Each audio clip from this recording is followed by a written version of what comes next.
સર્વપ્રભુના વચનોમાં જઈએ પહેલાં ટૂંકી પ્રાર્થના કરીએ. પ્રભુ, અમે તમારા વચનોના માટે અમે તમારો આભાર માનીએ છીએ, તમારી સ્તુતિ કરીએ છીએ કે જે વચનો મત જેવા મીઠા છે પણ સાથે સાથે પ્રભુ તે અમને દોરવણી પર પૂરી પાડે છે. અમે જો ભટકી જઈએ તો પ્રભુ અમને એ માર્ગદર્શન દોરવણી આપે છે.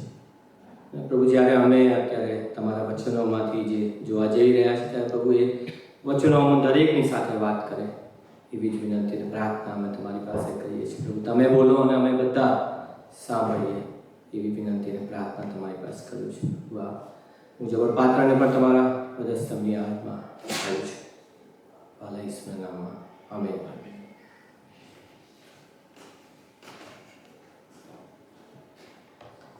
સોરી, થોડું અઘરું પડી રહ્યું છે.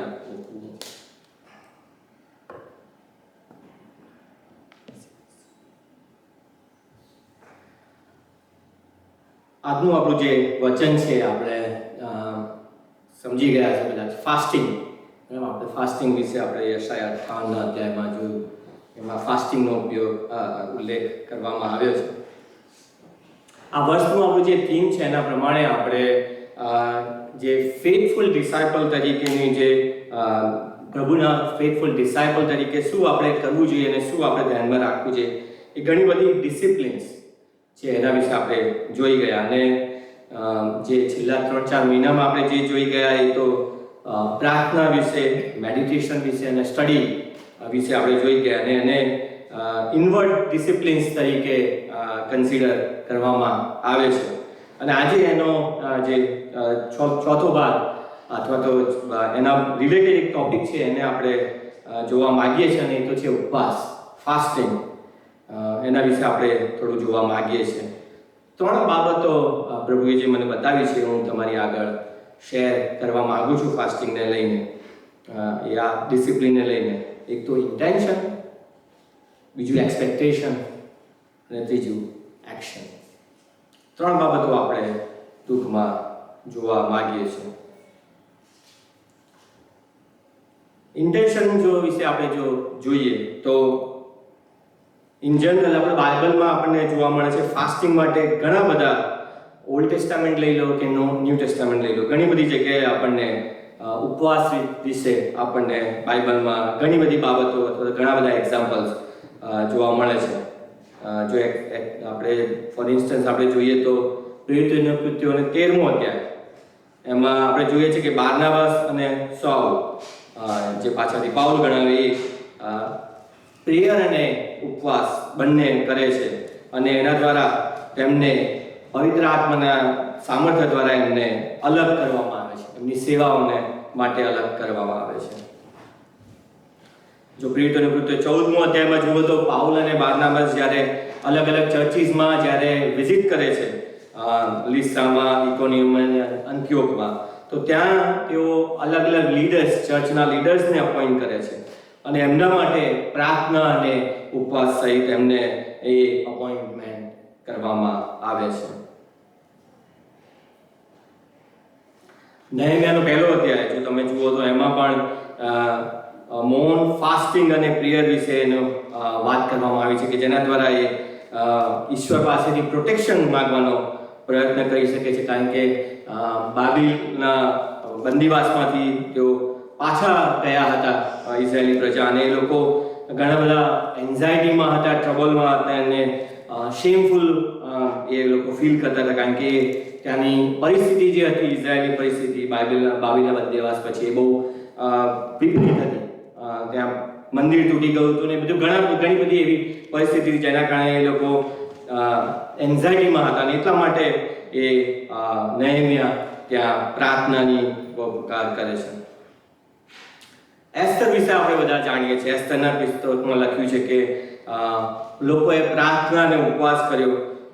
શાના માટે? તો જે જુઈશ લોકો હતા ત્યાં રહેતા હતા, એમનું જે ડિસ્ટ્રક્શનનો જે આખો પ્લોટ હતો એને ડિસ્ટ્રોય કરવા માટે અથવા તો એને ખારીજ કરવા માટે એ લોકો પ્રાર્થના કરે છે અને ઉપવાસ કરે છે. લુકના 2જા અધ્યાયમાં તો આપણે જોઈએ તો હાન્નાનું જે કેરેક્ટર છે એનું આપણે જો કેરેક્ટર જોઈએ તો એ શું કરતી હતી? એ મંદિરમાં રહીને પ્રાર્થના અને ઉપવાસ કરતી હતી અને એ રીતે એ વર્શિપ, પ્રભુની વર્શિપ કરતી હતી. અને આપણે જો જૂના કરારમાં મોઝીસ વિશે જો આપણે જોઈએ, મૂસા વિશે જોઈએ તો એક્સોડસ એટલે આપણું નિર્ગમન અને પુનર્નિયમ એ બંનેમાં જ્યારે પેલા એ મળે છે, કમાન્ડમેન્ટ્સ મળે છે, ત્યારે એણે એ પહેલા એણે 40 દિવસ એ પર્વત પર એણે ઉપવાસ કર્યો છે અને પ્રાર્થના કરી છે.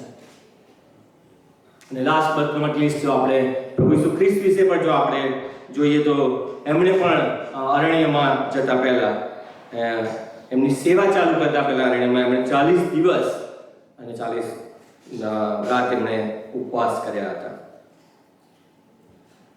અને આ બધા એક્ઝામ્પલ્સ આપણને બતાવે છે કે અલગ અલગ રીઝનથી બાઇબલમાં ઉપવાસ કરવામાં આવ્યા છે.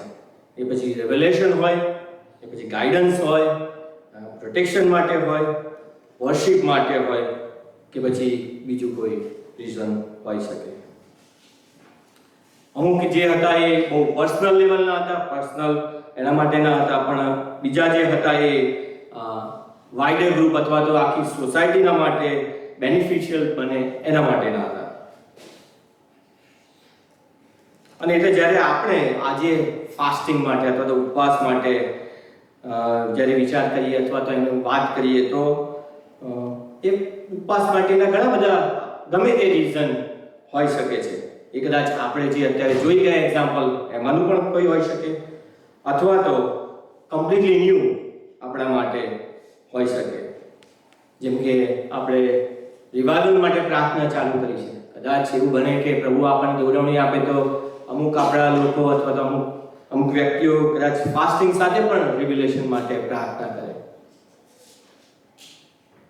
પણ આમાંથી ગમે તે રીઝન માટે આપણે ઉપવાસ કરીએ, એની પાછળનું જે ઇન્ટેન્શન છે, અથવા તો જે પર્પસ છે એ બહુ અગત્યનું બની જાય છે. અને જે પર્પસ છે એ તો ગોઈંગ ક્લોઝર ટુ ગોડ, પ્રભુની વધુ નજીક જવું. પ્રભુની જે ઇન્ટિમેટ રિલેશનશિપ છે એમાં વધુ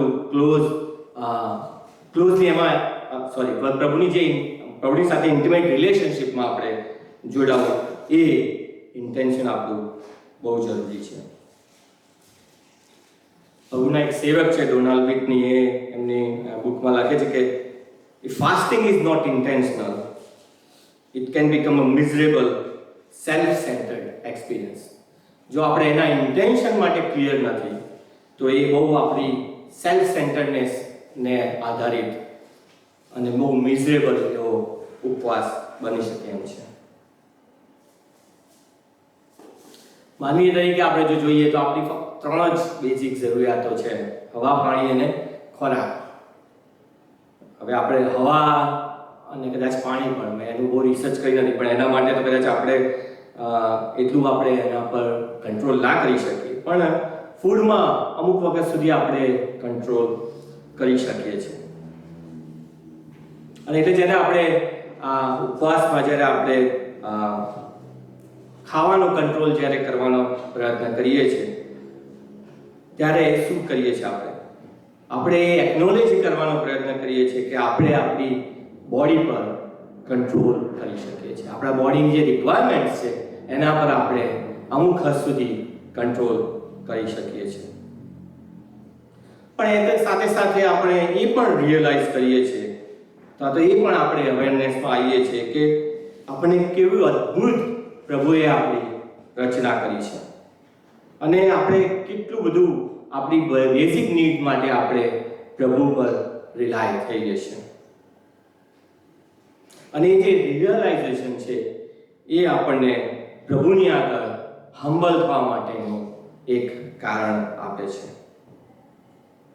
કે જેથી કરીને આપણે આપણી જાતનો આપણે નકાર કરી શકીએ, આપણી જરૂરિયાતોનો આપણે નકાર કરી શકીએ અને પ્રભુની પાસે એક ગ્રેટિટ્યુડ સાથે, એક થેન્કફુલનેસ સાથે એમની હાજરીમાં આવીએ કે જે આપણી જરૂરિયાતો પૂરી કરે છે.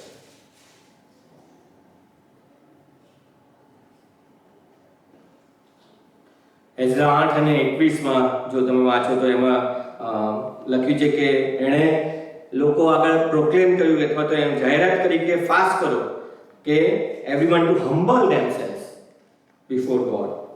લોકો પ્રભુની આગળ હમ્બલ થાય એટલા માટે કે એમની જે જર્ની છે એ લોકો પાછા જઈ રહ્યા હતા બેબિલોન એક્ઝાઇલમાંથી, એટલે બાબિલના બંદીવાસમાંથી પાછા જઈ રહ્યા હતા. અને એ આખી જે જર્ની છે એ જર્નીમાં પ્રભુ એમને સેફલી પાછા લઈ જાય, પણ એના માટે એ લોકો હમ્બલ કરે પોતાની જાતને.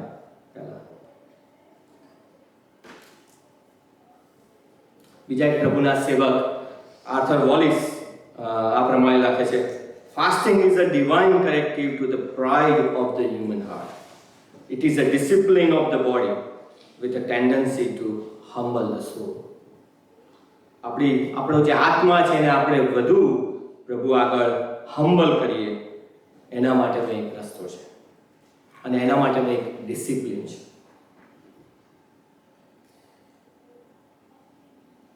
આજે આપણે જે રીડિંગ જોઈ ગયા એમાં આપણે જોઈએ છે કે પ્રભુ એ લોકો પર ગુસ્સો કરે છે, બરાબર. પ્રભુનો એંગર છે આપણને ત્યાં આગળ જોવા મળે છે, કારણ કે લોકો કમ્પ્લેન કરતા હતા કે ભાઈ પ્રભુ કેમ અમારી અરજો ગરજો સાંભળતો નથી. અને એમાં એના આર્ગ્યુમેન્ટ્સમાં એમ કહે છે કે અમે તારી આગળ પ્રાર્થનાઓ કરીને અમે તારી આગળ ઉપવાસ કર્યો, તેમ છતાં તું અમારી અરજો કેમ સાંભળતો નથી.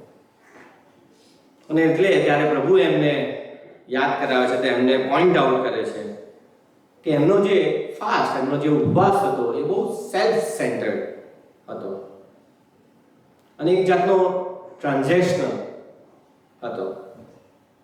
અને ટ્રાન્ઝેક્શનલ એટલે કેવું કે ટ્રાન્ઝેક્શન ટુ વે ટ્રાન્ઝેક્શન, તમે આમ કંઈક કરો તો સામે કંઈક એક્સપેક્ટ કરો, એ ટાઈપનું ફાસ્ટિંગ ફોર ડિલિવરન્સ. પણ એમણે એમની જાતને સાચા અર્થમાં પ્રભુની આગળ હમ્બલ કર્યા હતા. અને એટલા માટે જ્યારે આપણે હમ્બલનેસ સાથે પ્રભુની આગળ આવતા નથી ત્યારે પ્રભુની ઈચ્છા શું છે એ બાબતમાં આપણા જીવન માટે અથવા તો કોઈ પણ આપણે જેના માટે પ્રાર્થના કરતા હોય એના માટે પણ, ઉપવાસ કરતા હોય એના માટે પણ પ્રભુની ઈચ્છા શું છે, એમની યોજના શું છે આપણે સમજી શકતા નથી. અને એટલે જો આપણે વાંચ્યું એમ તમે જુઓ તો આગળ લખે છે કે પ્રભુ એમને એક્ઝામ્પલ આપે છે કે એ લોકો કેવી રીતે વર્તી રહ્યા હતા એમના જીવનોમાં. એમને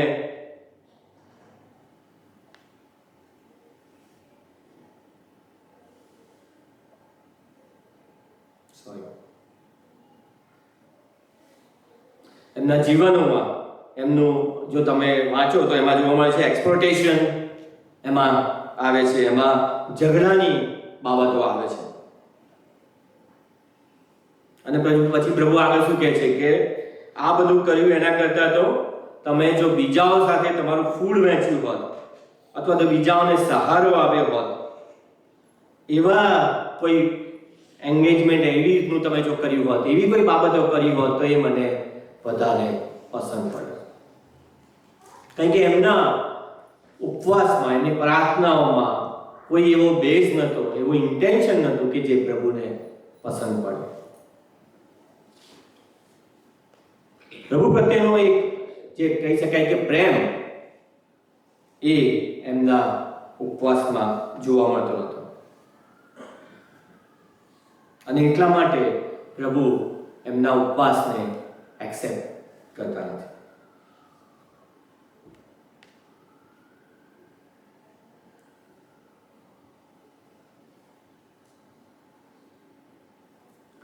આજના સંજોગોમાં જો આપણે વાત કરીએ તો આજના આપણું જે રૂટીન છે, આપણા જીવનોનું આપણે જો રૂટીનનું જો વાત કરીએ તો આપણે ઘણી બધી બાબતોમાં બિઝી થઈ જઈએ છીએ.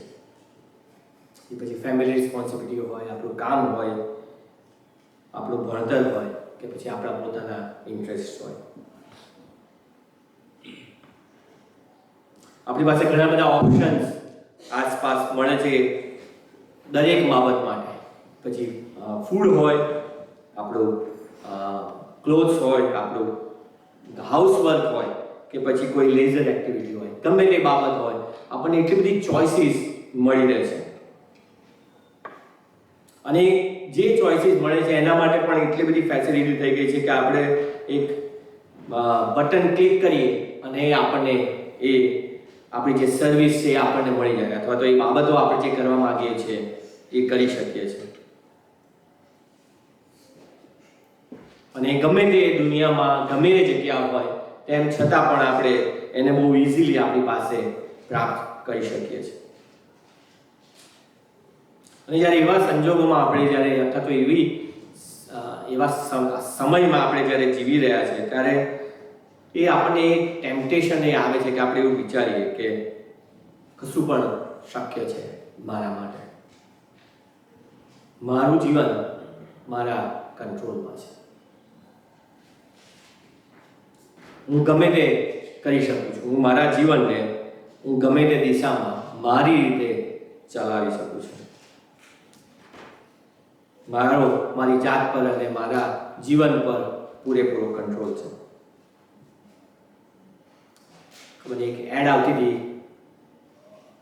એ સમયમાં ઇન્ડિયામાં, મને યાદ છે, કર લો દુનિયા મુઠ્ઠી મેં, એવી કોઈક એડ આવતી હતી. એટલે મને એ વખતે યાદ આવ્યું કે આપણે ઘણી બધી વાર એવું વિચારીએ છીએ કે હું આખી દુનિયાને મારા મુઠ્ઠીમાં કરી શકું છું કારણ કે એટલી બધી મારી આસપાસ ફેસિલિટી છે. પણ એ એક ફોલ્સ ડિસેપ્શન છે અને એક જાતનું ફોલ્સ કમ્ફર્ટ છે શૈતાન તરફથી, કે આપણને એવું અહેસાસ કરાવે છે, આપણને એવું સમજાવે છે કે મારા હાથમાં પૂરેપૂરો કંટ્રોલ છે.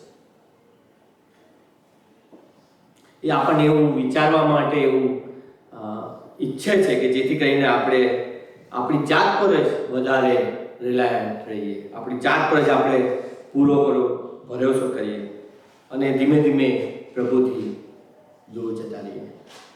આપણને પ્રભુની જરૂર જ નથી કારણ કે હું બધું મારી જાતે કરી શકું છું. વાલાઓ, એ એક ફોલ્સ કમ્ફર્ટ છે. આપણી ઉપર એક જે છે કે જેની પાસે પાવર અને કંટ્રોલ છે બધી જ બાબતોનો, આપણા ક્રિએટર ગોડનો, આપણા દેવ બાપનો પાવર અને કંટ્રોલ બધી બાબતો પર છે. એ જ આપણો પ્રોવાઈડર છે. ભલે માણસ જાત ગમે તેટલું એક્સેપ્શનલ એડવાન્સમેન્ટ ટેકનોલોજીમાં કરી શકે, હવે અત્યારે તો એઆઈ બહુ સખત પોપ્યુલર છે, બરાબર? એઆઈ લગભગ બધાને ખબર હશે. શું છે ફૂલ ફોર્મ? Thank you. હા, ઘર કી કહાની જેવું છે કે દરેક ઘરમાં આર્ટિફિશિયલ ઇન્ટેલિજન્સ અત્યારે બહુ જ ચર્ચામાં છે અને એ જાણે એવું બનાવે છે કે જાણે બધું જ હવે ધીમે ધીમે ઓટોમેશનમાં જઈ રહ્યું છે. અને એવા જ્યારે સમયમાં આપણે જ્યારે જીવી રહ્યા છે ત્યારે એ બાબત આપણે યાદ રાખવાની જરૂર છે કે એ જે પૃથ્વીની જે રચના છે કરનાર છે, જે પૃથ્વીમાં આપણે જીવીએ છીએ એના આપણે એક ટાઈની ક્રિએચર છીએ અને એ પૃથ્વી પણ એક ટાઈની પાર્ટ છે કે ગેલેક્સીના આપણે એની બિયોન્ડ જ્યારે એની વાત કરીએ ત્યારે. અને એટલે એ યાદ રાખવું જરૂરી છે કે એ બધાનો કંટ્રોલ કરનાર પ્રભુ છે. ફ્રેક્શન ઓફ અ સેકન્ડ તમે જો વિચારો તો આપણી લાઈફ આખી ઉથલ પાથલ થઈ જાય જો કશું કેવું થઈ જાય તો, અને આપણી આખી જિંદગી આખી ડ્રાસ્ટિકલી ચેન્જ થઈ જાય. અને જે બાબતો માટે આપણે ગર્વ અનુભવતા અથવા તો આપણને એમ થાય કે અમારા હાથમાં છે એ બાબતો બહુ ઇઝીલી આખી શિફ્ટ થઈ જાય. ઘણા બધાના જીવનમાં એવા અનુભવ થયેલા છે. જો નેચરલ ડિઝાસ્ટરની જ ખાલી વાત કરો તો નેચરલ ડિઝાસ્ટરમાં જે લોકો પસાર થયા હોય અથવા તો વોર, અત્યારે કેટલી બધી જગ્યાએ વોર ચાલે છે, એવા કોઈ વ્યક્તિને જો તમે વાતચીત કરો અથવા તો એમની સાથે જો 1 મિનિટે વાત કરવાની તમને મળે, તમે વાત કરજો, એમનું જીવન આખું બદલાયું છે, એ તમને અહેસાસ કરાવશે કે life is how much unsettle. તમે ગમે ત્યારે ગમે તે ચેન્જ થઈ શકે છે અને હું ને તમે એના ઇમ્પેક્ટમાંથી ગમે ત્યારે આખા બદલાઈ શકીએ એમ છે. 2 મહિના પહેલાં મારી ખબર નહીં, મેં કદાચ જો આ એક્ઝામ્પલ આપ્યો હોય તો મને માફ કરજો, પણ હમણાં અત્યારે યાદ આવી તો હું કહું છું. 2 મહિના પહેલાં મારી ગાડી ચોરાઈ ગઈ અને એ એક્સપિરિયન્સ બહુ ગજબ હતો કે એમ જ થયું કે એક સેકન્ડમાં જાણે શું થઈ ગયું એકદમ. અને પછી એ આખો જે રિફ્લેક્શનનો ટાઈમ પ્રભુએ મને આપ્યો, એમાં મને પ્રભુએ રિયલાઇઝ કરાવ્યું હતું કે તું ગમે તેટલું વિચાર, તારી લાઈફ આ સેકન્ડમાં હું આખી ફેરવી શકું એમ છે. અને હું પ્રભુનો ખરેખર આભાર માનું છું કે એ વખતે એમણે મને રિયલાઇઝ કરાવ્યું, એ જે પ્રોસેસમાંથી પસાર થયો, it was part of the formation મારા માટે. અને એટલે એ યાદ રાખવું આપણા માટે બહુ જરૂરી છે. એ હમ્બલનેસ રાખવી અને એની સાથે પ્રભુ પાસે જવું, એક સાચા ઇન્ટેન્શન સાથે પ્રભુ પાસે જવું, એ બહુ જરૂરી છે. પણ એની સાથે સાથે એક ગુડ ન્યૂઝ આપણા માટે એ પણ છે કે ભલે પ્રભુ એ ગમે તેટલો મોટો છે, ગમે તેટલો મહાન સર્વશક્તિમાન છે, એમના હાથમાં બધો કંટ્રોલ છે, પણ મારા અને તમારા માટે એક સારી બાબત શું છે કે એ આપણી કેર કરે છે. He takes care of us. He delights in us. એને આપણી સાથે સંગતમાં આનંદ મળે છે અને ઈચ્છે છે કે આપણે એની સાથે ઓનગોઈંગ રિલેશનશિપમાં રહીએ.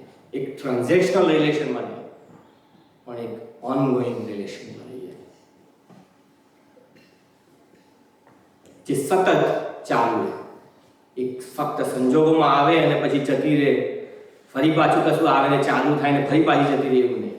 પ્રભુ ઈચ્છે છે કે આપણે સતત એની સાથેની સંગતમાં રહીએ.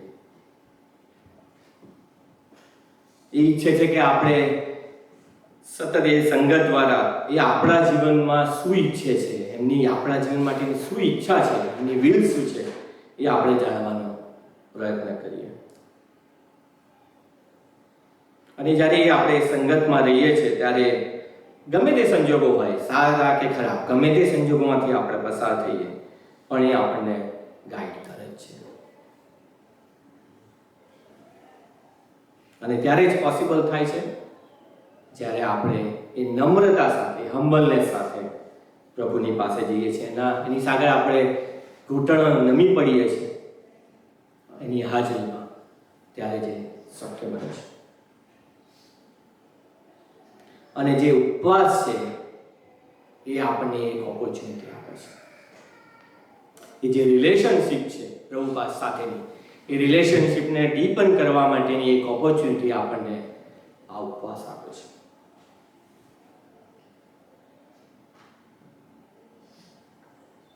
રિચાર્ડ ફોસ્ટર એક બીજા પ્રભુના સેવક છે, એ આ પ્રમાણે લખે છે, fasting is a sign of kind of person who is longing for more intimate walk with God. It's a vehicle for increased intimacy with God. It's a vehicle for intimacy with God. Increasing the intimacy with God. આપણી જે પ્રભુ સાથેની intimacy છે એને વધારવા માટેનું એક vehicle છે.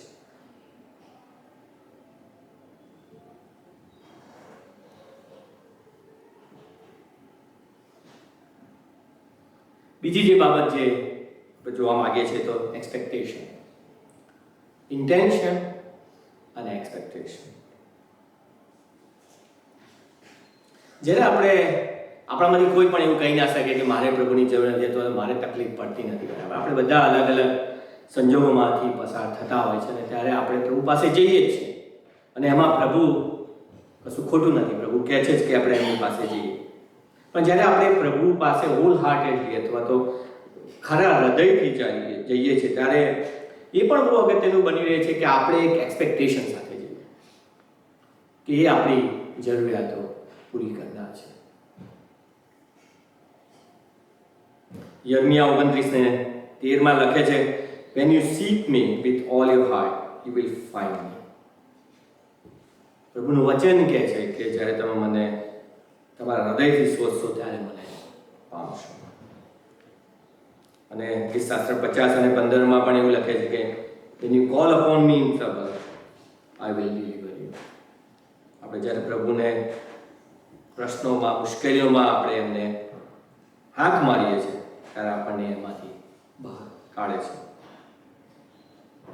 પ્રભુએ આપણને પ્રોમિસ આપેલી છે કે આપણી અરજો ગરજો સાંભળે છે અને આપણને મદદ કરે છે. અને એટલા માટે આપણો વિશ્વાસ પણ એટલો જ જરૂરી છે. એમના પ્રોમિસ પર વિશ્વાસ રાખવું એ પણ એટલું જ જરૂરી છે. માર્ક 11:24 લખ્યું છે કે જ્યારે તમે પ્રાર્થનામાં માંગો છો ત્યારે believe to have received it. Believe to have received it. A believe રાખવું, એ વિશ્વાસ રાખવો બહુ જરૂરી છે કે પ્રભુ આપણને એ બાબત આપશે છે, પૂરી પાડશે. કારણ કે એ પ્રોમિસ ગીવર છે અને પ્રોમિસ કીપર પણ છે. એ વચન આપનાર અને પાળનાર બંને છે.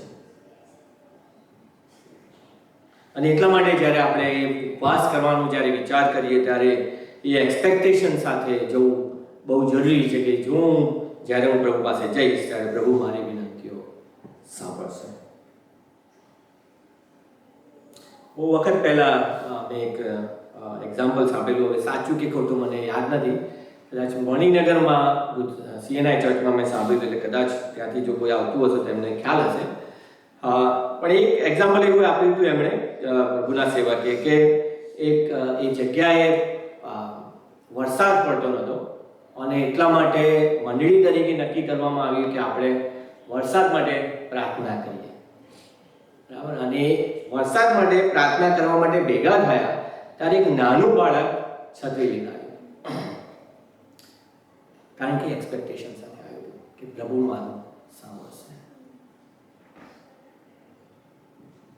એટલે નાના બાળક દ્વારા આપણને પ્રભુ એ શીખવાડે છે કે આપણે પણ એવા જ એક્સપેક્ટેશન સાથે, એ વિશ્વાસ સાથે પ્રભુ પાસે જવું બહુ જરૂરી છે. આર્થર વોલિસની મેં પહેલા વાત કરી, એમને એક બીજો કોટ છે, fasting with a pure heart and right motive may provide us with a key to unlock those where other keys have failed. It can give us a spiritual breakthrough. એટલે સ્કોલર્સ ઘણા એવું કહે છે કે જ્યારે આપણે સાચા હૃદયથી, જ્યારે સાચા ઇન્ટેન્શન સાથે જઈએ છીએ, એવો જે રસ્તો છે જે આપણને લાગે કે બંધ થઈ ગયો છે, એવો રસ્તો પ્રભુ ખોલી કાઢે છે. એક સ્પિરિચ્યુઅલ બ્રેકથ્રુ આપણને મળી શકે છે. અને એટલા માટે એ એક્સપેક્ટેશન સાથે જવું બહુ જરૂરી છે. બાઇબલમાં પણ આપણને ઘણા બધા એક્ઝામ્પલ, અને આઈ એમ શ્યોર આપણામાંથી ઘણા બધાના એવા ટેસ્ટિમની છે કે જેમાં એમણે બહુ એક્સપેક્ટેશન સાથે પ્રાર્થના કરી છે અને એમણે બહુ અજાયબ જેવી પ્રભુએ એમને એમાંથી છુટકારો આપ્યો છે પરિસ્થિતિમાંથી. પણ બાઇબલમાં જો આપણે જોઈએ તો યુનાના પુસ્તકમાં લખ્યું છે ને કે યુના એ નિવેનો નાશ કરવાનો પ્રભુએ વિચાર કર્યો હતો. પછી જ્યારે એ યુના ત્યાં ગયો ને એમણે લોકોને કહ્યું ત્યારે એ લોકોએ પ્રાર્થના અને ઉપવાસ કર્યો અને એમનો જે પસ્તાવો છે એનો જોઈને પ્રભુએ નાશ કરવાનો વિચાર માંડ્યો. Nothing is impossible. અને એ જ પ્રમાણે એસ્તરના બુકમાં પણ આપણે જોઈએ તો છેલ્લે જ્યારે લોકોનો જ્યારે એમના માટેનો જે એમના ડિસ્ટ્રક્શનનો જે પ્લાન હતો, ઇઝરાયેલ લોકોના ડિસ્ટ્રક્શનનો, ત્યારે એ પ્લાનમાંથી પણ પ્રભુ એમને બચાવે છે. કેમ? કારણ કે એ લોકોએ પ્રાર્થના અને ઉપવાસ સહિત પ્રભુ પાસે ગયા હતા અને મિરેક્યુલસલી પ્રભુએ એ લોકોને બચાવ્યા. આખો જે તમે વાંચો એનો જે આખો પ્લોટ જે હતો, એ જે મોર્દેકાઈ અને બીજા નામ બોલી ગયું, હામાન, થેન્ક યુ.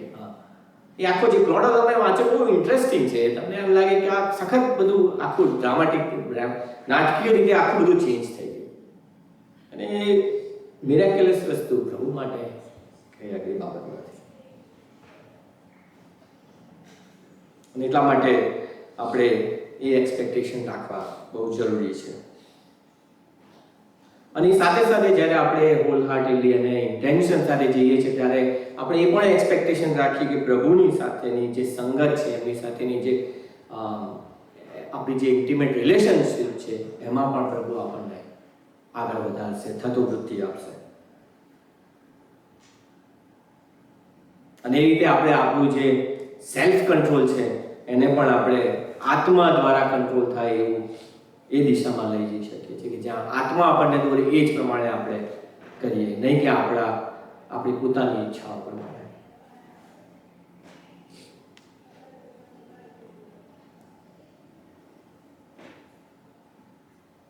બે બાબતો આપણે જોઈ ગયા, ઇન્ટેન્શન અને એક્સપેક્ટેશન. અને છેલ્લો પોઈન્ટ છે એક્શન. આપણા ઇન્ટેન્શન સારા હોવા જોઈએ પ્રભુ પાસેની સંગત માટેના, આપણે એનું એક્સપેક્ટેશન સાથે પ્રભુ જોડે જવું જોઈએ. અને પછી એને એક્શન પ્લાન આપણે શું કરીએ, આપણે કઈ રીતે ફાસ્ટિંગ કરવું જોઈએ, ઉપવાસ કરવો જોઈએ.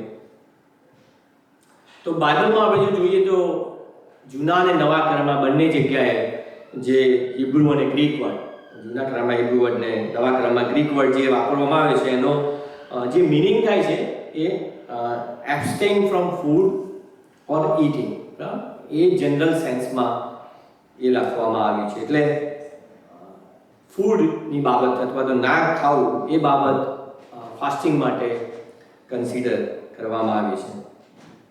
એટલે આપણે એવું લઈ શકીએ કે ભાઈ બિબ્લિકલ સેન્સમાં આપણે ના ખાવું એ ફાસ્ટિંગનો પ્રાઇમરી એસોસિએશન અથવા પ્રાઇમરીલી એને આપણે એસોસિએટ કરી શકીએ.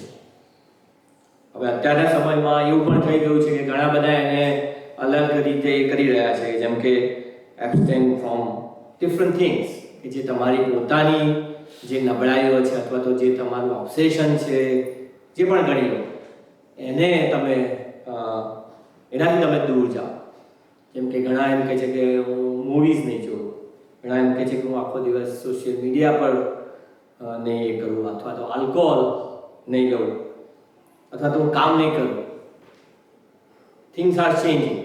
અત્યારની જે ટેકનોલોજીકલ દુનિયામાં લોકોના શું કહેવાય એ વિચારવાનો અથવા તેમની પ્રેક્ટિસિસ બધી ચેન્જ થઈ ગઈ છે. એટલે એ રીતે પણ ઘણા લોકો એ બાબતને લઈ રહ્યા છે.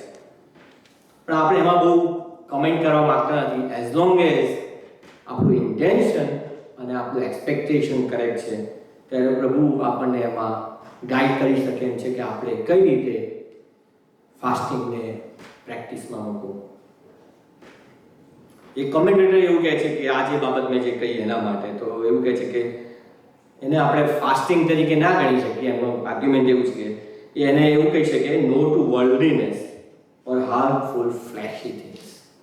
એટલે આપણું જે વર્લ્ડલીનેસ છે એને અવોઇડ કરવાનું, અથવા તો જે આપણે આ શરીરની જે ઈચ્છાઓ છે, હાર્મફુલ ઈચ્છાઓ, કે આલ્કોહોલ અને સોશિયલ મીડિયાને આપણને એક યા બીજી રીતે હાર્મફુલ થઈ શકે એમ છે. એટલે એ જે હાર્મફુલ બાબત છે એને ના કરવું એ ફાસ્ટિંગ ગણી શકાય. પણ એને વર્લ્ડલીનેસ તરીકે કમેન્ટેટર એને કન્સિડર કરે છે, નહીં કે બાઇબલમાં આપણને જે ફાસ્ટિંગ ફૂડને રિલેટ કરવામાં આવી છે એના માટે. એટલે કોઈ એવી ડેફિનેશન આપણે અહીંયા કન્સિડર કરતા નથી. પણ જો આપણે બાઇબલમાં જોઈએ તો હિસ્ટોરિકલી આખા બાઇબલમાં આપણે જોઈએ તો 1 દિવસથી લઈને 3 દિવસથી લઈને 7 દિવસથી લઈને 40 દિવસ સુધી એક્સ્ટ્રીમ કેસમાં આપણે જોઈએ છે કે ફાસ્ટિંગ લોકો કરતા હતા. અને એ ફાસ્ટિંગ એટલું બધું એપ્રોપ્રિએટ છે, અથવા તો એને એક્સપિરિયન્સ એટલો બધો ગજબ છે કે ઘણા બધા પ્રીચર્સ જો તમે જુઓ તો વાંચો તો Martin Luther, John Calvin, John Wesley, C.S. Lewis અને બીજા ઘણા બધા મહાન જે પ્રીચર્સ છે, બધા પણ ફાસ્ટિંગને બહુ જ મહત્વ આપે છે, અથવા તો એમનો પોતાનો એક્સપિરિયન્સ એવું કહે છે કે એમના દ્વારા એને ઘણો બધો ફાયદો થયો છે એમની પ્રભુ સાથેની સંગતમાં. અને એટલા માટે એ લોકો એને એમ્ફેસાઇઝ કરે છે કે આપણે ફાસ્ટિંગ કરવું જોઈએ.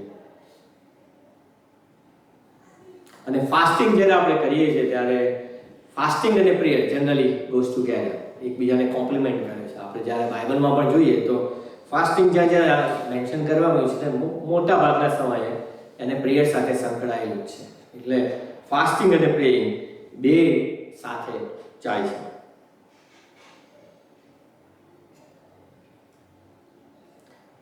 ઉપવાસ કરવો એ બહુ ચેલેન્જિંગ બાબત છે.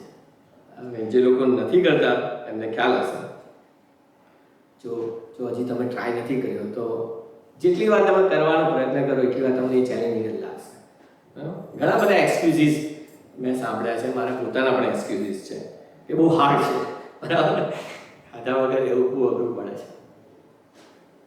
ઘણા એવું પણ કહે છે કે બહુ મિઝરેબલ થઈ જવાય છે. મને ખબર છે, હું પોતે જ્યારે પણ હું 2-4 કલાક ખાવાનું ના ખાઉં તો એકદમ ચીડી જાય છે મારાથી, બરાબર. એટલે મને બહુ અઘરું લાગે છે. અને ઘણા એવું પણ કહે છે કે ભાઈ એ તો બોડીને આપણે હાર્મફુલ ના કરવું જોઈએ, આપણી જાતને આપણે બોડીની કેર કરવી જોઈએ, એટલે ઇટ્સ અગેન્સ્ટ ધેટ. એટલે એવું પણ ઘણા કહે છે. એટલે ઘણા બધા આપણને અનલેસ કે તમારું ફિઝિકલ એવી કન્ડિશન નથી કે ના કરવું જોઈએ, તમને જો ડૉક્ટર્સ નથી સજેસ્ટ કરતા તો પછી ના જ કરવું જોઈએ, બરાબર છે. પણ અધરવાઇઝ આપણને ઘણા બધા એક્સક્યુઝીસ ઇઝીલી મળી જાય છે ફાસ્ટિંગ ના કરવા માટે. પણ એ સાથે સાથે એ પણ સાચી વાત છે કે જે લોકોએ ફાસ્ટિંગ કર્યું છે, ઉપવાસ કર્યો છે, એમનો પોતાનો એક્સપિરિયન્સ એ કન્ફર્મ કરશે કે શરૂઆતમાં હાર્ડ લાગે છે પણ પછી એ લોકો એન્જોય કરે છે અને એ નેવર રિગ્રેટ ધેટ પાર્ટ. એ લોકો કોઈ દિવસ એને રિગ્રેટ કરતા નથી કે અમે શું કરી નાખ્યું. એ ઇવન આ સ્કોલર્સ જ્યારે વાંચતો તો એ લોકોનો પણ પોતાનો એક્સપિરિયન્સ અથવા તો એમનું પોતાનું કોટ એવું કહે છે કે એ પોતે એવું કહે છે કે નેવર રિગ્રેટ ફોર ધેટ. મારો પોતાનો પણ એક્સપિરિયન્સ એવો જ છે. હું નથી જનરલી ફાસ્ટ કરતો, કોઈક જ વાર ભાગ્યે જ કોઈ વાર મેં કરીશ. મને એ ઈસ્ટરમાં ગયા વર્ષે કર્યું હતું, પછી આ વર્ષે કદાચ ઈસ્ટરમાં રહી ગયું મારે કરવાનું, અરે ગુડ ફ્રાઈડે. પણ આ જ્યારે હું તૈયારી કરતો હતો, પ્રભુએ મને ફાસ્ટિંગનો આપ્યો તો, અને હું પોતે જો ફાસ્ટ ના કરું તો મને અલગ લાગતું હતું કે હું how can I tell someone else if I am not following myself. અને એટલે મેં પ્રભુને પ્રાર્થના કરી, મેં પ્રભુ પાસે કહ્યું કે પ્રભુ મને તું આમાં સહાય કરી, કારણ કે એ અમારી વન ઓફ ધ વીકનેસીસ કહી શકાય.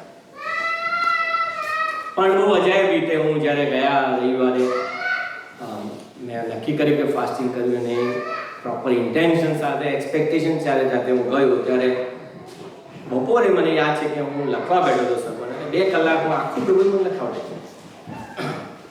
આખું મને પ્રભુએ લખાવડે. એટલે પ્રભુ બહુ અજાયબ રીતે તમને સપોર્ટ કરે છે જ્યારે આપણા ઇન્ટેન્શન ને આપણા એક્સપેક્ટેશન સાચા હોય છે ત્યારે.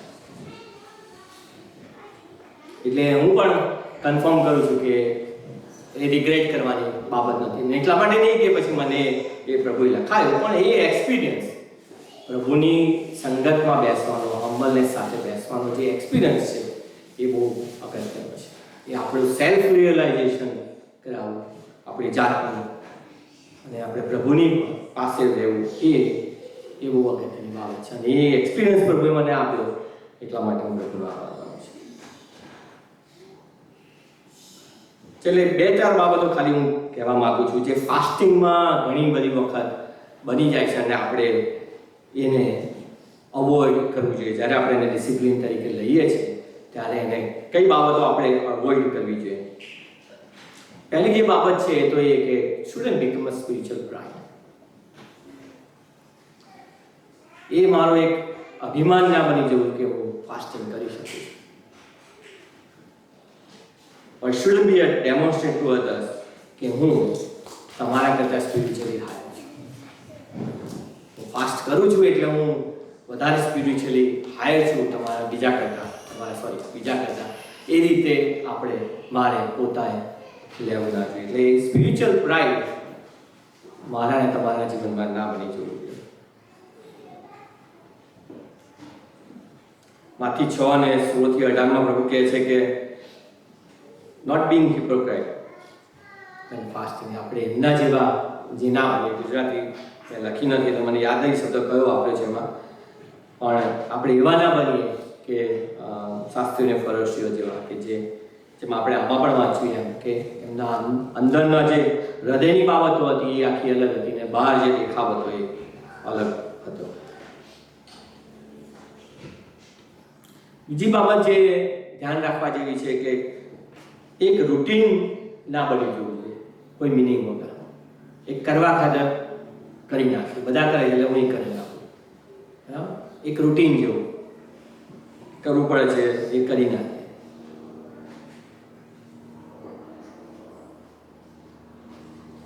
અને ત્રીજી એક બાબત છે યાદ રાખવા જેવી છે કે શુડ બીકમ લીગાલિઝમ, કમ્પલસરી. એ રૂટીન પણ ના બની જવું જોઈએ કે કરવા ખાતર કરી નાખ્યું, પણ એક લીગાલિઝમ પણ ના બનવું જોઈએ, કમ્પલસરી પણ ના બનવું જોઈએ કે હું ફાસ્ટિંગ કરીશ તો જ પ્રભુ મારી સાથે વાત કરશે. એ પણ બહુ ધ્યાન રાખવા જેવી બાબત છે. પ્રભુ અલગ અલગ રીતે અલગ અલગ વ્યક્તિઓને એની હાજરીનો અનુભવ કરાવે છે અને આ this is one of the way, it is not the only way. એટલે એવું ના આપણે વિચારવું જોઈએ કે હું આ કરીશ તો જ પ્રભુ મારી સાથે વાત કરશે, એવું નથી. પણ it is definitely a good way. અને એક્સપિરિયન્સ લોકોનો કહે છે કે one of the best way કે એના દ્વારા પ્રભુની સાથે આપણે એ સંગતમાં જઈ શકીએ છીએ. અને એ જ્યારે લીગાલિઝમ બની જાય છે, કમ્પલસરી બની જાય છે, ત્યારે આપણે કેવી રીતે જઈએ છીએ કે જ્યારે way to get a favour from God, બરાબર? એટલે હું કેમ કરું છું? કારણ કે મારે પ્રભુની ફેવર જોઈએ છે, એટલે મારે આ કરવું છે, એટલે હું કરું છું, એવું નથી. એ યાદ રાખવાનું જરૂર છે કે he is not obliged to do as we want. એ આપણું કઠપુતલી નથી પ્રભુ કે મારે જે જોઈએ છે, કે મારે જે કરવું છે એ માટે હું પ્રાર્થના કરું પ્રભુ તું મને આપ. આપણે યશાયાને એમાં વાંચ્યું એ રીતનું છે. લોકોને ડિલિવરન્સ જોઈતું હતું, નો ડાઉટ. આપણે પણ એ રીતે ડિલિવરન્સ માટે પ્રાર્થના કરી શકીએ છીએ, ઉપવાસ કરી શકીએ છીએ. પણ he is not bound, is not oblige કે આપણે જે કરવું છે એ જ પ્રમાણે પ્રભુ કરે. કારણ કે ઘણી બધી વખત એવું બને છે કે પ્રભુની ઈચ્છા કંઈક અલગ હોય છે અને આપણે કંઈક બીજી દિશામાં જતા હોઈએ છીએ. એટલે જ્યાં સુધી આપણે પ્રભુની ઈચ્છા જાણવાનો પ્રયત્ન કરતા નથી અને એમની સાથે સંગતમાં બેસતા નથી, ત્યાં સુધી આપણે માગીએ છીએ ને આપણે ડિલિવરન્સ મળતું નથી. એટલે કદાચ કાં તો આપણે કચકચ કરી બેસીએ, કાં તો પછી આપણો વિશ્વાસ હટી જાય, એવું પણ બને. પ્રભુ પરથી વિશ્વાસ ઉઠી જાય, એવું પણ બને. એટલે શુડન્ટ બીકમ એન ઓબ્લિગેશન. પ્રભુ માટે ઓબ્લિગેશન ના બની ગયું છે. અને પ્રભુનું વચન એટલે હું કહીશ કે 1 યોહાન 5:14 લખે છે કે જો આપણે એની ઈચ્છા પ્રમાણે માંગીએ તો આપણને આપણી બાબતો સાંભળે છે, અથવા તો હી હિયર્સ અસ. એટલે આપણે પ્રભુની ઈચ્છા જાણવી એ આપણા માટે બહુ જરૂરી છે. જો પ્રભુની ઈચ્છા જાણીને એની ઈચ્છાને યોજનામાં જો આપણે માંગીએ છીએ ઉપવાસ દ્વારા, પ્રાર્થના દ્વારા, તો પ્રભુ ચોક્કસ આપણું સાંભળે છે. પ્રભુ આપણને